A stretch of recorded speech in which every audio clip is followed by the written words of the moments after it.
Halo, selamat malam. Halo Pak, selamat malam. Dengan Mas siapa nih? Iya Pak, perkenalkan nama saya Andika Ibnu Hanafi Pak. Oke, Mas Andika ya Ya, dipanggilnya. Oke, Mas Andika itu dari mana, Mas? saya dari Pangkah Pak. Oke, itu desa ya, Desa Pangkan namanya. Iya, Desa Pangkah itu. Kecamatannya? Kecamatannya juga Pangkah. Kabupaten Kabupaten? Kabupatennya Tegal Pak. Oke, Kabupaten di Tegal ya berarti tinggal. Betul. Oke, perkenalkan nama saya Ali Saifuddin. Di sini sebagai konselor ya, Mas. Iya Pak. Oke, Mas Andika ini kenapa ini? Ada yang bisa saya bantu? Eh, jadi gini Pak, saya memiliki permasalahan yang ingin saya selesaikan, tetapi saya bingung Pak. Oke, bingung kenapa itu Mas Andika? Gimana cara menyelesaikannya? Oke. Saya memiliki masalah kurang komunikasi. Malah hampir nggak pernah komunikasi dengan orang tua saya Pak. Oke, jadi ini sama kurang komunikasi sama orang tua kurang ya Mas ya? Iya. Oke. Boleh diceritakan dulu Mas, mungkin awal permasalahannya kurang komunikasi sama orang tua itu dari kapan? Mungkin boleh diceritakan Mas Andika. Oke, iya saya hidup di keluarga yang totalnya jumlahnya 3 Pak. Bapak, ibu, dan saya. Saya anak tunggal, tidak punya adik. Bapak dan ibu saya sibuk Pak bekerja dari kecil sampai sekarang. Bapak saya kerjanya ikut om saya, dan ibu saya karyawan perusahaan di kota Tegal. Dari kecil saya dititipkan tante Pak, dari pagi sampai sore. Tante saya ditugasi ibu saya menjaga saya dan menyiapkan jika saya membutuhkan sesuatu. Nanti ketika ibu saya pulang, ibu jemput saya pulang. Sampai di rumah saya mandi, sholat, ngaji, terus malamnya main sama temen. Pulang tidur. Begitu terus sampai saat ini. Nah itu yang membuat komunikasi sama orang tua saya kurang Pak. Oke, jadi tadi yang Mas Andika ceritakan berarti kurangnya waktu bersama orang tua kurang ya Mas. Iya kurang. Mas Andikanya itu dari kecil orang ditinggal orang tua kerja dua-duanya. Bapak bapak ikut om jadi mebel, Betul. ibu jadi karyawan di perusahaan ya Mas ya. Iya betul Pak. Dan tadi Mas Andika ceritakan juga Mas Andika itu dititipin ke tante ya. Ke tantenya Pak ya. Iya, tante, tante. Oke. Mungkin kalau di hari libur itu Mas Andika itu ngapain? Kalau di hari libur Pak, saya paling menghabiskan waktu dari pagi sampai siang sama teman. Oke. Terus makan, mandi, mengaji Pak saya Pak. Setelah mengaji, main sama teman lagi. Pulang, mandi, sholat maghrib. Terus makan malam, main sama teman lagi. Pulang Pak. Oke. Lebih banyak sama teman ya Mas ya. Iya sih. Oke. Jadi di hari libur malah pas Mandika dari pagi itu sampai sama temen ya.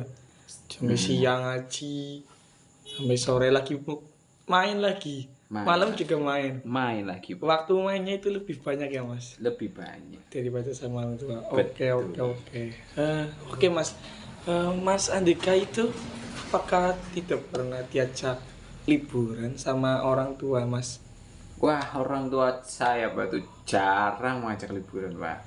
Hampir tidak pernah mengajak liburan. Paling jika ada event perusahaan seperti setitur, tapi itu sama teman-teman pegawai ibu. Oke. Nanti waktu liburan itu kita sekeluarga senang-senang bareng. Event itu juga paling ya setahun sekali Pak. Oke. Jadi malah orang tua itu nggak pernah berinisiatif ya buat ngajak Mas Andika liburan. Wah, gak pernah Pak. Sama Oke, sekali. jadi Mas Andika itu mengungkapkan ekspresinya itu bersama teman. Bersama teman. Jadi Mas Andika itu terbawa dengan teman, Terbawa lebih dengan senang sama teman Iya, daripada sama orang tua. Oke. Oke Mas Andika. Nah, setelah ini Mas Andika itu sama teman, mungkin apa sih dampak dari permasalahan Andika yang dialami ini? Dari kejadian itu ya Pak, sampai sekarang ya saya rasain nggak enak Pak. Saya punya orang tua lengkap, tapi masih ada kekosongan. Kayak terkadang saya iri sama teman saya. Komunikasi saya dengan orang tua juga minim sekali. Yang lebih miris, saya lebih suka menghabiskan waktu sama teman daripada orang tua. Saya juga lebih percaya teman Pak daripada orang tua. Oke. Pandangan saya terhadap orang tua itu jelek. Orang tua hanyalah orang yang membesarkan Pak, dan memberi pendidikan untuk saya saja. Mengasih makan, hanya kebutuhan fisik yang dipenuhi orang tua lah Pak. Tapi batin saya terluka. Batin saya penuhnya sama teman-teman saya Pak, karena mereka yang menemani waktu kosong saya. Saya ingin merubah itu. Saya ingin hubungan komunikasi dengan orang tua saya seperti keluarga yang lain. Oke. Jadi banyak ya Mas dampak dari permasalahan ini. Iya Pak, banyak Pak. Nah tadi batinnya juga kena, fisiknya juga. Oke. Tapi apakah Mas Andika punya pandangan ingin merubahnya Mas? Saya sih akan buang jauh-jauh pikiran saya Pak yang lebih penting teman daripada orang tua. Oke. Karena saya pernah disakiti teman sepermainan. Ya, saya dilupakan. Bagaimanapun orang tua saya tetap tidak ada orang tua yang seperti orang tua saya Pak, dan juga tidak mau menyakiti anaknya. Mungkin saya akan memulai obrolan dengan orang tua saya, kayak humor, politik, pendidikan, ya cerita-cerita lah Pak. Saya akan mengajak untuk melakukan kegiatan seperti saat waktu libur, seperti liburan di pantai mungkin pagi-pagi, atau jalan-jalan di desa.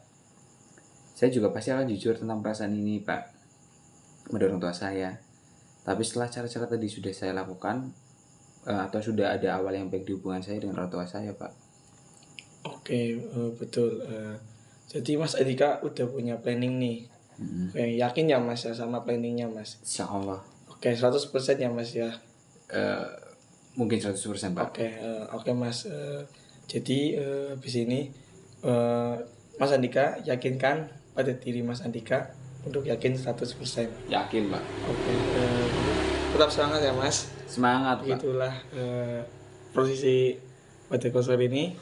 Saya nanti akan mengevaluasi gimana nanti perjalanan Mas Andika dalam menyelesaikan ini. Iya Pak. Oke, semangat ya Mas ya. Semangat Pak. Siap. Terima kasih. Oke. Kesimpulannya yaitu pada permasalahan ini itu menggunakan pendekatan psikoanalisa.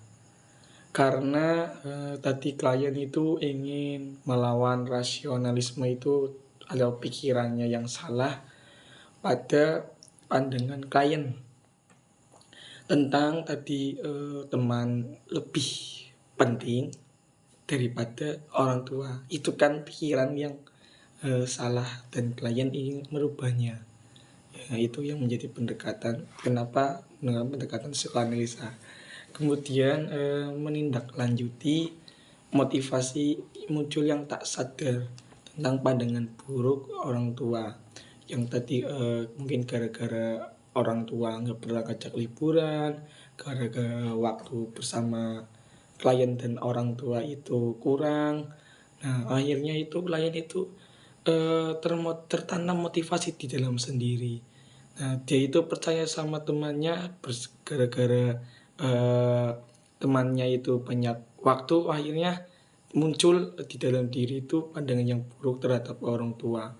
Nah akhirnya muncullah keirian pada diri. Kemudian pada ini juga saya menggunakan pendekatan behavioristik, yaitu karena banyak perilaku yang keliru akibat pembelajaran diri klien yang diambil itu salah gara-gara lingkungan di sekitarnya. Ya, lingkungan dari orang tua yang lebih sibuk bekerja dari pagi sampai sore, kemudian di waktunya juga kurang, akhirnya sibuk sama banyak teman. Jadi pada kesimpulan ini saya menemukan dua pendekatan, yaitu psikoanalisa dan behavioristik. Jadi itulah video tentang pendekatan konseling komunitas. Semoga bisa dapat membantu. Saya tutup. Wassalamualaikum warahmatullahi wabarakatuh.